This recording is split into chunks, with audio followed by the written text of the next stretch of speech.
The Emperor of Ash and Gold.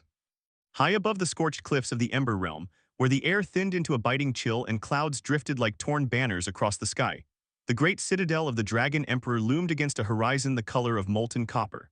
The mountain that bore his throne was called Ashenfang, a jagged spear of black stone that split the heavens and bled steam from its fissures. Rivers of cooled lava veined its slopes like ancient scars, reminders of a time when the world itself had trembled beneath dragonfire. From a distance, the citadel appeared carved from the mountain rather than built upon it.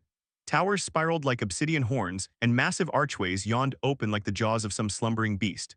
The wind that circled its heights carried the scent of smoke and iron, and sometimes, if one listened closely, it carried something else. A low, resonant hum that seemed almost like breathing. For within that citadel dwelled the Dragon Emperor.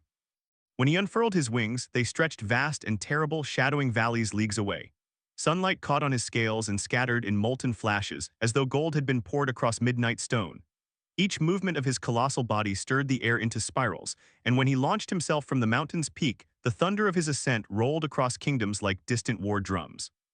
For centuries, his name had traveled faster than his wings. Children were warned into obedience with whispers of him.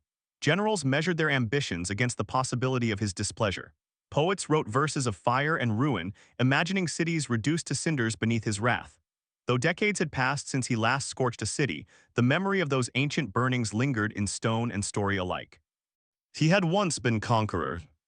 In an age when mortal kings clawed at one another for scraps of land, when armies marched beneath banners soaked in blood, the Dragon Emperor had descended from the high skies and claimed dominion over all. Castles fell like brittle twigs beneath his fury. Armored knights became sparks in the wind. Entire fortresses melted into glowing slag beneath his breath. But conquest, like flame, consumes quickly and leaves behind only smoke. When the final rival had bowed or burned, when the world lay quiet beneath his watchful gaze, something within him shifted. There were no more battles to wage, no more tyrants to challenge. The skies belonged to him. The mountains answered to him. The mortal realm endured beneath his shadow. And so he withdrew to Ashenfang, not as a defeated beast, but as an emperor who had nothing left to seize. From that height he watched. Years turned to decades, decades folded into centuries. Empires rose and collapsed like sandcastles at the tide's mercy. Borders shifted, languages changed. The children who once feared him grew old and were replaced by new generations who feared him all the same. It was in the first century of his solitude that the offerings began. A king from the western plains, eager to ensure his prosperity, had climbed the mountain with trembling knees and an entourage twice his size. They carried chests of rubies mined from deep caverns, each gem glowing like captured embers. They brought goblets of beaten gold, tapestries woven with scenes of dragons rendered in shimmering thread, and barrels of rare incense said to please even celestial spirits. The king prostrated himself at the mouth of the citadel. "O great emperor," he cried, voice shaking in the thin air, "accept these humble gifts as tribute. Spare my lands from flame, and we shall serve your will." The Dragon Emperor regarded the treasure with one half-lidded eye. He had seen greater riches in the vaults of fallen kingdoms. He had crushed crowns far more ornate beneath his talons. Wealth did not stir him. "Not enough," he rumbled. The words were not shouted. They did not need to be. They rolled down the mountainside and into the king's bones like distant thunder. The king fled, leaving the treasure behind. Word spread quickly. Some said the Dragon Emperor demanded more. Others claimed he was testing mortal devotion. A few whispered that he sought some artifact of immeasurable power, something lost to time, but none dared ask him what he truly desired. Thus began the long procession. Each year, as winter's grip loosened and the mountain paths thawed, delegations climbed toward Ashenfang. The journey was treacherous. Jagged stones tore at boots. Sudden gusts threatened to cast travelers into mist-choked ravines. Yet fear of displeasing the Dragon Emperor proved stronger than fear of falling. Kings brought chests of jewels, diamonds that fractured light into shards, sapphires blue as frozen seas, emeralds the size of clenched fists. Queens sent silks woven with threads of silver and moonlight soft as whispers. Generals hauled enchanted weapons, blades that sang with bound spirits, shields etched with runes of warding. Priests offered relics said to pulse with ancient blessings. Crystal orbs, sanctified crowns, fragments of star metal fallen from the sky. The cavern within the citadel grew crowded. Treasure accumulated in glittering drifts, spilling across the stone floor like frozen rivers of light. Piles of coins rose into mounds taller than towers. Goblets and chalices lay overturned amid necklaces of pearls. Jeweled daggers were buried beneath heaps of rings.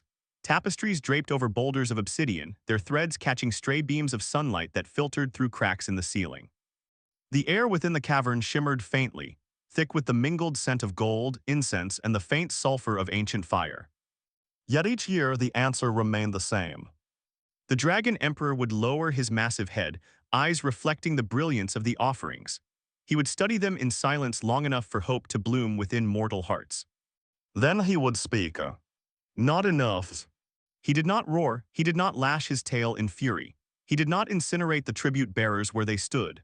The gifts were not destroyed, they were simply added to the growing horde as though he accepted them only to demonstrate their inadequacy. Confusion spread among the kingdoms. If he sought wealth, he already possessed it beyond measure. If he sought submission, it had been given 100 times over. If he sought power, none dared challenge him. What then could possibly be enough? In truth, the Dragon Emperor himself struggled to answer that question. He would curl atop his hoard when the delegations departed, coils settling into the treasure with the sound of shifting metal. Gems pressed cold against his scales. Coins slid between his talons. He would close his eyes and listen to the mountain breathe. Within him lay a hollow space that no jewel could fill. It had not always been there. In his youth, if such a word could be used for a creature born of flame and storm, his heart had burned with purpose. He had fought not merely for dominion but for balance. Mortals had once summoned horrors from realms beyond sight. Sorcerers had ripped open veils they did not understand. In those chaotic centuries, he had descended not as tyrant but as guardian, scorching corruption from the earth. He remembered villages spared from demonic incursions. He remembered storms shattered by his wings before they could flatten entire cities. He remembered standing between mortal armies and calamities they could not comprehend. Yet mortals had short memories. As peace settled and threats receded, they no longer saw the guardian. They saw only the dragon. They remembered flame but forgot the reason it had burned. And so the offerings came not in gratitude but in fear. He could taste it in the air when they approached, the metallic tang of dread, the sharp scent of ambition masked as reverence. They did not climb Ashenfang because they cherished him. They climbed because they wished to avoid his wrath or secure his favor. They bargained. They calculated. They bowed. But none ever simply looked upon him and saw what he had been. Centuries passed in this manner. Sometimes from the heights of Ashenfang he would watch storms gather over distant plains. Lightning would crackle between clouds, and rain would sweep across fields heavy with grain. He would spread his wings and soar above the tempest, dispersing its fury before it grew destructive. Mortals below would attribute the gentle rainfall to fortune or prayer. They never looked up long enough to see the shadow that guided it. In the northern territories, a volcanic rift once threatened to swallow an entire mining city. The earth split open with a roar, and magma surged toward fragile wooden homes. The Dragon Emperor descended through ash-filled skis and breathed controlled streams of fire into the advancing flow, redirecting it into barren channels where it cooled harmlessly. The miners later praised their gods for sparing them. No delegation arrived that spring to say thank you. Instead, they brought a statue carved from rare marble, depicting him in exaggerated ferocity, fangs bared, eyes wild, claws extended as though poised to slaughter. At its base were engraved the words, "To appease the eternal flame." He stared at the statue for a long time. Not enough, he said at last. Years layered upon years. The hoard grew vast beyond reckoning. It spilled into adjoining caverns and carved out vaults.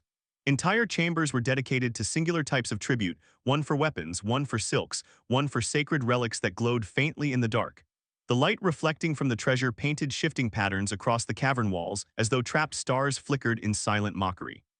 Still, the hollow space within him remained. Sometimes he wondered whether the emptiness was simply the nature of eternity. Mortals burned brightly and briefly, their lives were flames that flared and vanished. Dragons endured. They accumulated centuries the way mountains accumulated snow. What filled the hearts of creatures who did not fade? Power he possessed it. Wealth it surrounded him. Fear he commanded it without efforts. Yet none of these warmed the quiet hours when even the wind seemed to avoid the mountain's peak. On rare nights when the moon hung pale and enormous over the world, he would perch upon the highest spire of his citadel and gaze across the sleeping lands. Tiny pinpricks of firelight marked villages. Rivers glimmered silver beneath starlight. Forests stretched like dark oceans. He could have ruled more directly. He could have imposed laws, appointed governors, demanded oaths beyond mere tribute. But dominion had lost its appeal long ago. Control for its own sake felt empty. What he had once valued, what he had perhaps never named, was acknowledgement. Not the trembling flattery of courtiers, not the desperate bargaining of kings, something quieter, something genuine. He did not know how to ask for it. And so, when each new delegation arrived with heavier chests and more elaborate ceremonies, he continued the ritual. He would observe the procession winding up the mountain path, banners snapping in the wind, armored guards glinting in the sun, servants bent beneath the weight of wealth. He would wait until they arranged their offerings in neat displays at the cavern's mouth. He would listen to their speeches. "O great emperor, accept this tribute. O sovereign of flame, grant us your mercy. O eternal one, spare our harvests." Their voices blended into a familiar cadence of fear disguised as devotion. Then he would speak the words that had become legend. "Not enough." The phrase echoed through halls heavy with gold. It rolled down the mountainside and into taverns, courts, and temples far below. It inspired speculation, resentment, even defiance. But it also ensured that they kept coming. For mortals, the idea of insufficiency is unbearable. If the Dragon Emperor declared their offerings inadequate, then surely there must exist some greater gift that would finally satisfy him. And so they searched. They mined deeper. They taxed harder. They crafted rarer artifacts. They never considered that what he sought could not be mined, taxed, or forged. One particularly ambitious emperor from the Southern Isles attempted a different strategy. Instead of treasure, he brought 1,000 musicians to the mountain's base. For 3 days and nights, they played songs composed in the Dragon Emperor's honor. Drums thundered, flutes trilled, harps shimmered like rainfall. The melodies rose up the slopes of Ashenfang, threading through mist and stone. The Dragon Emperor listened. The music was skillful, the harmonies intricate, yet beneath the beauty lay calculation. The emperor hoped to secure maritime trade routes without interference. He hoped to boast of pleasing the dragon where others had failed. When the final note faded into silence, the Dragon Emperor descended just enough for his shadow to blanket the musicians. "Not enough." The emperor's expression hardened as he withdrew. In private, he muttered that no creature should wield such capricious standards. Capricious. The word lingered in the Dragon Emperor's thoughts long after the procession vanished from sight. Was he capricious or simply unsatisfied? He examined his hoard again that evening. He moved through it carefully, massive body shifting with surprising grace among fragile relics. His claws brushed against crowns once worn by tyrants. He nudged aside chalices once lifted in sacred rites. He passed over weapons forged for wars long forgotten. Each object carried a story. None carried sincerity. At the cavern's center lay an open space he had deliberately kept clear. It was small compared to the surrounding wealth, a circle of bare stone untouched by gold or gem. He did not know why he preserved it. Perhaps some instinct told him that something belonged there, something different. He often found his gaze returning to that empty patch of rock. Years flowed onward. Generations of rulers died believing the Dragon Emperor impossible to please. Advisors wrote treatises analyzing his refusals. Scholars debated whether dragons even experienced satisfaction as mortals did. Priests proclaimed that his demands were tests of faith. Through it all, he remained upon Ashenfang, wings folded, eyes half-closed, watching the world turn. He did not scorch kingdoms. He did not demand more than what they freely carried to him. He simply waited. Waited for something unnamed. Something no crown or coin could satisfy. And so the offerings continued. And so he continued to refuse. The Orphan's climb. In the lowest quarter of a distant valley town, where the cobblestones were cracked and the gutters carried more mud than water, there lived a nameless orphan boy. The town itself was called Hearthville by those who owned property within its sturdy inner walls, but those in the outer slums simply called it the valley. It was a place where smoke from 100 chimneys hung low in the cold months and where laughter rarely reached the narrowest streets. The boy had no memory of how he had arrived there. Some said he had been found swaddled in a grain sack near the riverbank. Others insisted he had wandered in behind a caravan, too small to explain himself and too quiet to question. The truth had long since dissolved into rumor. What remained was simple. He had no silks to wear, no shoes without holes, and no family to speak of. His clothes were an assembly of cast-offs stitched together with uneven thread. His coat, once brown, had faded into a color like damp bark. His trousers were patched at both knees, the fabric thinned to near transparency. In winter, wind slipped through the seams and nipped at his skin until he could no longer feel his fingers. Each morning before dawn, he swept the stone steps outside market stalls in exchange for crusts of bread. He learned which bakers were kinder when sales were good and which would chase him away with harsh words. He learned how to stand where the steam from cook fires drifted warmest. He learned to move quickly when larger boys decided hunger justified cruelty. At night, he slept beneath broken rooftops or inside abandoned sheds that smelled of mildew and straw. When rain fell, he curled against walls to avoid the worst of it. When snow gathered in drifts, he burrowed beneath discarded sacks and pretended they were blankets of down. He had little, but he watched everything. From the edges of the marketplace, he listened to merchants haggle over spices and bolts of cloth. He listened to farmers complain about taxes levied by distant rulers. He listened to guards boast of skirmishes fought along the borderlands. He absorbed stories the way parched earth absorbs rain. And sometimes he heard whispers of the mountain. Ashenfang rose far beyond Hearthvale's horizon, its jagged silhouette visible only on the clearest days as a faint tooth against the sky. Yet its presence shaped conversations as surely as winter shaped the harvest. The Dragon Emperors. Children dared one another to say the name aloud. Tavern keepers lowered their voices when discussing tribute. Farmers glanced upward when storms rolled in, half expecting to glimpse vast wings cutting through cloud. The boy had never seen the dragon, he had only heard stories. Some were terrifying, of cities turned to glass, of nights reduced to shadows etched into stone. Others were stranger, of unseen protection, of disasters averted without explanation. The tales contradicted one another, yet all agreed on one point: the Dragon Emperor refused every offering brought before him. One winter evening, when frost rimed the edges of barrels and the sky bruised into early darkness, a traveling merchant arrived in Hearthvale. His wagon creaked beneath crates of dried fruit and polished trinkets. A small crowd gathered as he set up near the central well, eager for distraction from the cold. The orphan lingered near the back, broom in hand. The merchant, wrapped in a fur-lined cloak, warmed his fingers over a brazier and launched into animated storytelling. He spoke of distant courts glittering with chandeliers, of deserts where sand sang beneath the wind, of forests so dense they swallowed light. Then he spoke of the Dragon Emperor. "I was there," the merchant declared, voice swelling with theatrical pride. "I climbed the mountain myself with a duke's procession. Diamonds the size of dove eggs we carried, rubies like captured suns, and do you know what the beast said?" The crowd leaned closer. "He rejects diamonds as if they were pebbles," the merchant scoffed. He barely glanced at them, pride like that deserves to be humbled. Murmurs rippled outward, some nodded in agreement, others crossed themselves in quiet superstition. The orphan listened without speaking. Unlike the others, he did not hear arrogance in the story, he heard loneliness. He imagined a vast cavern glittering with treasure no one could possibly use. He imagined a creature older than any kingdom, watching generations pass like falling leaves. He imagined rulers climbing the mountain not to offer thanks, but to shield themselves from imagined wrath. He knew something about being misunderstood. When larger boys stole bread, shopkeepers assumed he had done it. When a window shattered in a storm, someone always glanced his way. Being small and alone made one an easy vessel for others' fear. That night, as snow drifted softly over Hearthvale, the orphan lay awake beneath a collapsed awning and stared at the sliver of moon above. The merchant's words replayed in his mind. "He rejects diamonds as if they were pebbles." Perhaps diamonds were pebbles to someone who had mountains. Perhaps treasure was meaningless to someone who had watched empires rise and fall. The thought took root quietly, like a seed slipping into soil. Over the next weeks, the boy began to notice scraps others ignored.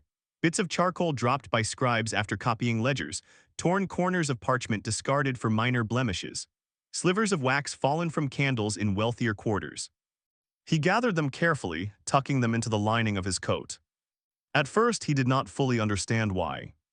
One evening, when the wind howled through alleyways and most citizens retreated indoors, he slipped into the back of an abandoned storage house. A cracked window admitted pale light from a street lamp outside. He arranged his collected scraps on a crate and struck flint to wick, lighting the smallest piece of candle he possessed. The flame trembled uncertainly.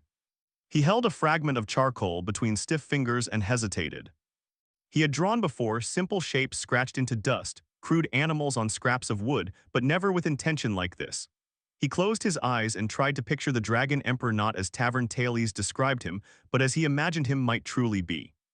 A guardian's. He began with wings. Broad arcs swept across the parchment, uneven at first, then steadier. He smudged charcoal with his thumb to create shadow beneath imagined feathers of scale. He sketched a mountain beneath those wings and tiny shapes clustered at its base, villages with slanted roofs and crooked chimneys. Above them, the dragon curved protectively. Night after night, he returned to the abandoned storage house. Sometimes the wind snuffed his candle before he finished. Sometimes he lacked enough charcoal to darken the sky properly. He adjusted, he improvised. He drew the dragon emperor facing a storm, lightning fracturing against outstretched wings. He drew the dragon coiled around Ashenfang not in greed, but in watchful vigilance, eyes scanning distant horizons. He drew fields below untouched by flame. The boy had never witnessed the dragon's acts of protection, yet he believed in them, perhaps because he wanted to. As he drew, he felt something unfamiliar: purpose. The world rarely acknowledged his existence. Shopkeepers forgot his name if he ever offered one. Guards brushed past him as though he were mist, yet in those quiet hours, hunched over parchment, he shaped an image no one else had thought to offer. He was not trying to bargain. He was not trying to appease. He simply wanted to say thank you, for storms that passed gently, for fires that never came, for a shadow that might have been guarding more than anyone realized. When at last he completed the drawing that felt right, he studied it long in the wavering candlelight. It was imperfect. Lines wavered, proportions skewed slightly, charcoal smudged where his sleeve had brushed too close, yet the dragon's eye, he had spent the longest on that. He had drawn it not as a slit of menace but as something ancient and steady. In one corner, beneath the curve of a wing, he carefully wrote two simple words in uneven handwriting. Thank you. He traced over the letters twice to make them darker. Winter lingered stubbornly that year. Snow piled against Hearthvale's outer walls, and caravans delayed their journeys until roads thawed. The boy guarded his drawing carefully, folding it along clean lines and tucking it inside his coat. He told no one. When spring finally crept into the valley, first as a softening of frost, then as green shoots pushing through mud, the town stirred with renewed motion. Word spread that a royal caravan would soon depart for Ashenfang. The local duke had amassed tribute in hopes of succeeding where others had failed. Crates were assembled, horses groomed, guards polished armor until it gleamed. The orphan watched preparations from a distance, heart thudding with a mixture of fear and resolve. He knew he did not belong among nobles. He knew he could be driven away for daring to approach, yet the idea of remaining behind felt heavier than the risk. On the morning of departure, mist clung low over the valley. The caravan assembled near the eastern gate, wagons laden with chests bound in iron, banners fluttering in fresh breeze, servants bustling in anxious patterns. The boy slipped into the crowd of onlookers. As the caravan began to move, he kept close to the rear wagon, using its broad wheels as cover. When the procession left Hearthvale and wound onto the mountain road, he followed at a careful distance. The path to Ashenfang was steeper than he had imagined. Loose stones shifted underfoot. Switchbacks cut sharply along cliffs that dropped into mist-filled chasms. Guards muttered about bandits, though none would dare such heights.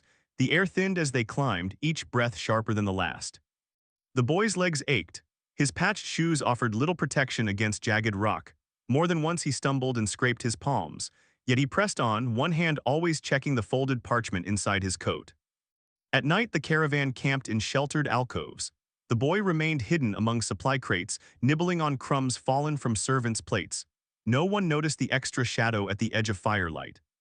As they climbed higher, Ashenfang's true scale revealed itself. Its black slopes towered impossibly tall, streaked with veins of hardened lava. Steam curled from fissures like ghostly breath. The citadel at its peak glinted faintly in sunlight, its spires sharp as spears. Fear whispered in the boy's thoughts. What if the dragon laughed? What if he burned the drawing without a word?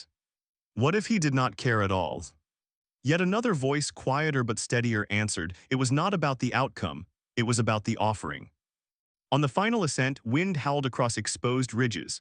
Banners snapped violently. One servant lost footing and had to be hauled upright by two guards. The boy pressed himself low against stone when gusts threatened to hurl him backward. Then at last, they reached the broad plateau before the citadel's entrance. The cavern mouth yawned vast and dark, large enough to swallow the entire caravan whole. Heat radiated faintly from within, carrying the scent of sulfur and something metallic.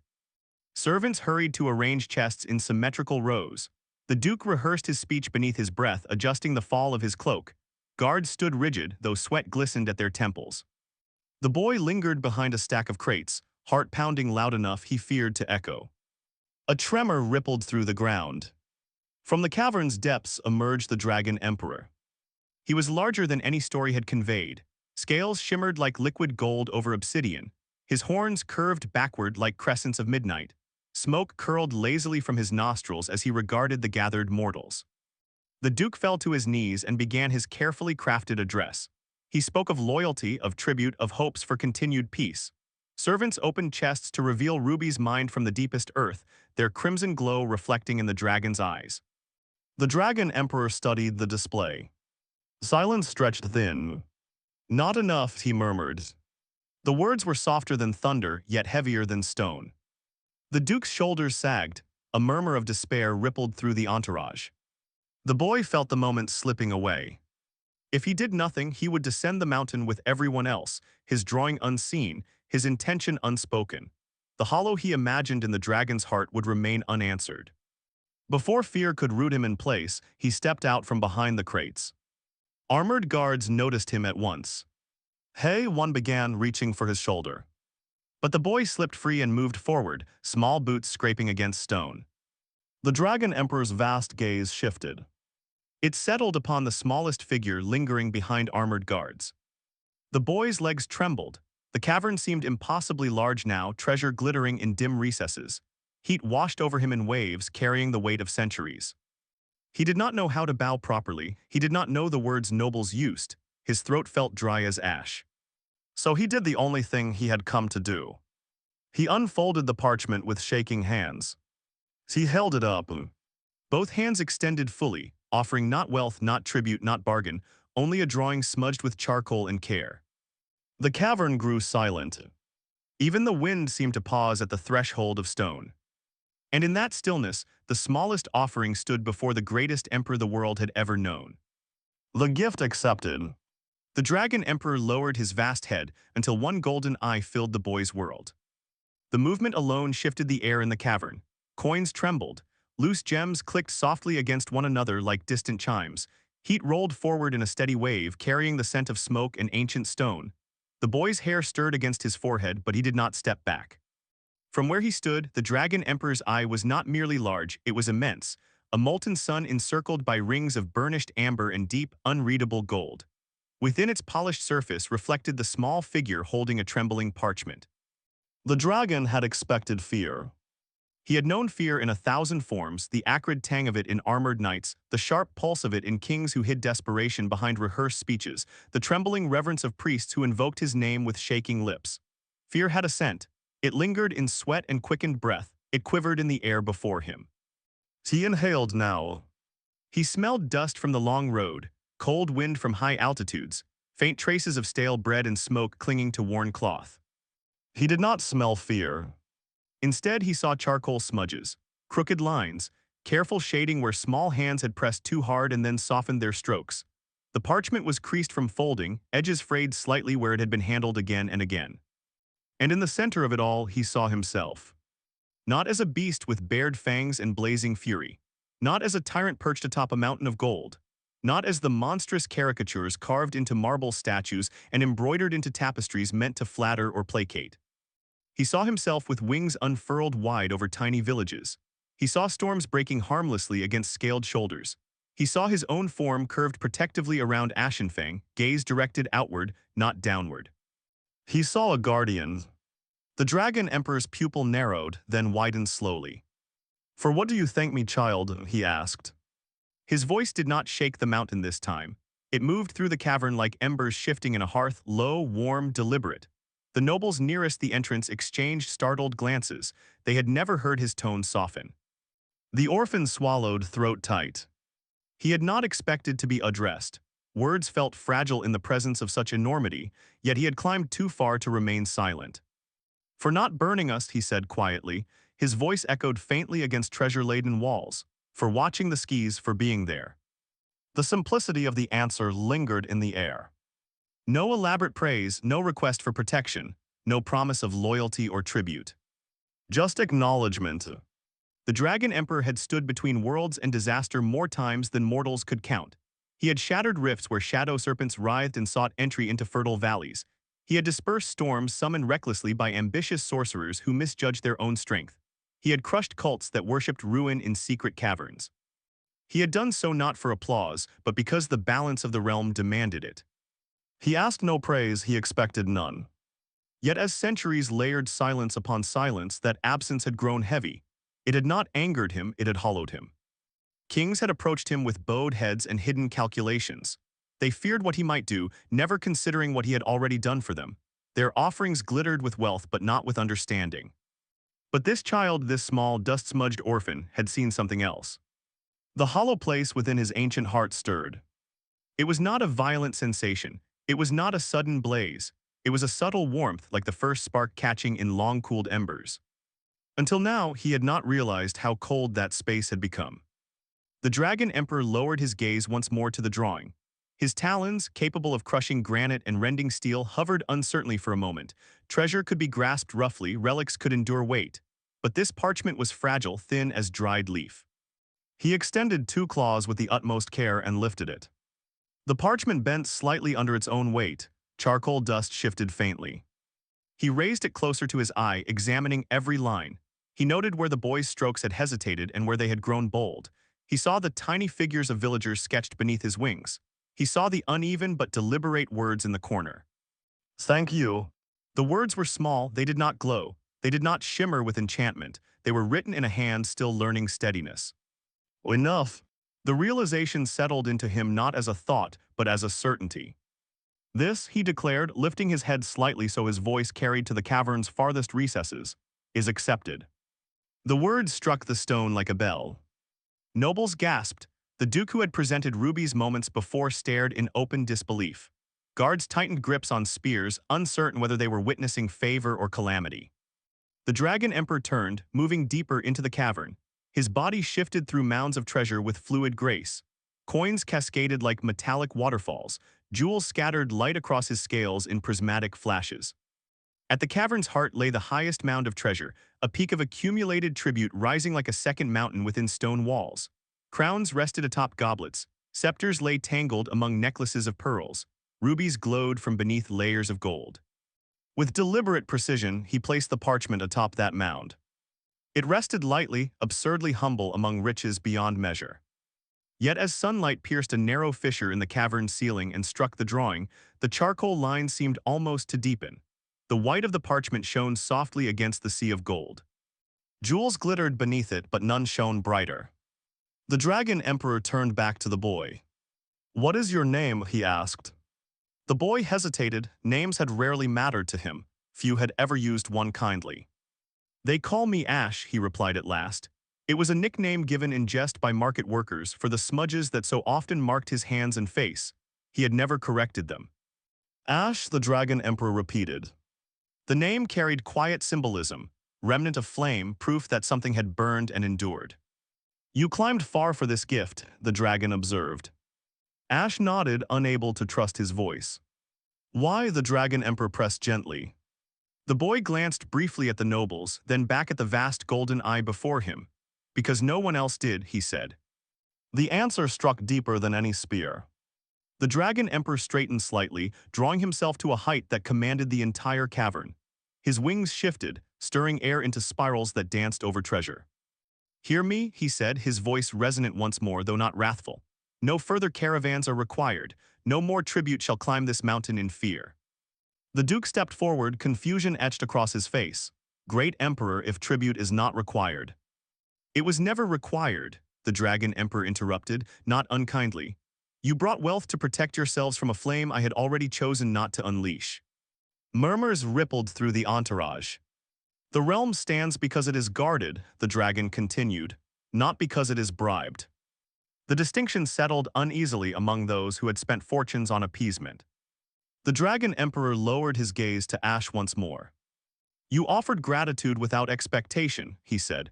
"That is rarer than diamond and stronger than steel." He paused, ancient mind turning toward possibility. "Ashenfang requires a keeper," he continued, "not of treasure but of its gate, one who sees beyond fear." The nobles shifted uncomfortably. Such a role had never existed before. "Ash," the Dragon Emperor said, "will you remain?" The boy's heart pounded. Remain? In the citadel, among treasure and flame? It was unimaginable. Yet the thought of descending the mountain to the same cold streets, the same broken rooftops, felt distant now, as though belonging to someone else's life. Yes, he whispered. The Dragon Emperor inclined his head in solemn acknowledgement. Then you shall be keeper of the mountain gates. The title carried no jeweled crown, no ceremonial blade, yet its weight was real. From that day forward, Ash's life altered entirely. A small chamber near the citadel entrance was prepared for him, not lavish but warm and secure. Blankets thick as cloud lined a simple bed. Shelves carved into stone held parchment and charcoal of far finer quality than he had ever possessed. The Dragon Emperor did not dote, nor did he overwhelm the boy with grandeur. Instead, he allowed space for quiet growth. Ash learned the paths of the mountain, the rhythms of wind and weather. He learned which fissures release steam at dawn and which stones shifted after heavy rain. Travelers who approached Ashenfang now encountered not an intimidating wall of armored guards, but a young gatekeeper with steady eyes. When curious scholars or wandering pilgrims came seeking audience, Ash would ask their purpose. Some came to thank the dragon after storms passed gently. Some came with questions rather than offerings. And sometimes, when their intentions rang hollow with ambition, Ash would simply shake his head. The Emperor requires nothing, he would say. Word spread quickly across kingdoms. No more caravans laden with gold wound up the mountain path. No more desperate kings bankrupted their treasuries in pursuit of impossible satisfaction. Instead, smaller groups arrived occasionally, farmers bearing baskets of first harvest in simple thanks, children carrying wildflowers gathered from valley meadows. The Dragon Emperor did not hoard these. He accepted them with a nod or gentle rumble, then instructed Ash to distribute the goods to villages in need. The treasure within the cavern remained untouched, a monument to centuries of misunderstanding. And at its peak, protected by a delicate lattice of crystal grown carefully around it, rested the charcoal drawing. The Dragon Emperor ensured it would not fade. He shaped a thin dome of clear quartz above it, formed from stone heated and cooled with precise breath. The crystal preserved the parchment from moisture and wandering drafts.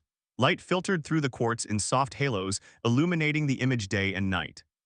Often, when silence settled over Ashenfang and stars burned cold above, the Dragon Emperor would gaze upon the drawing. He remembered the centuries of solitude that had preceded it. He remembered the hollow space that had seemed unfillable. It no longer felt empty. Gratitude had not lessened his power, it had clarified it. He still guarded the realm. He still dispersed storms and sealed rifts unseen by mortal eyes. But now when he flew above villages, he did so knowing that at least one soul understood. And understanding, he discovered, was warmer than gold. Seasons turned. Ash grew taller. His patched coat was replaced with sturdy garments woven by grateful townsfolk. His once hollow cheeks filled out. Confidence replaced hesitation in his step. He remained humble. When children from Hearthville visited, wide-eyed and curious, Ash would tell them stories not of terror but of protection. He would describe the Dragon Emperor not as a monster, but as a sentinel of the skies. Some evenings, when storms gathered thick and dark over distant plains, villagers would glance upward and see a vast shadow circling gently overhead. Lightning would fracture harmlessly against unseen currents. Rain would fall steady and nourishing rather than destructive. Whispers changed in tone. No longer did they speak only of wrath, they spoke of watchfulness. And deep within the citadel of Ashenfang, amid mountains of glittering treasure that had once failed to satisfy, a simple charcoal drawing remained the brightest thing in the cavern. It had cost nothing. It had asked for nothing. It had given an emperor something he had not known he lacked. Gratitude.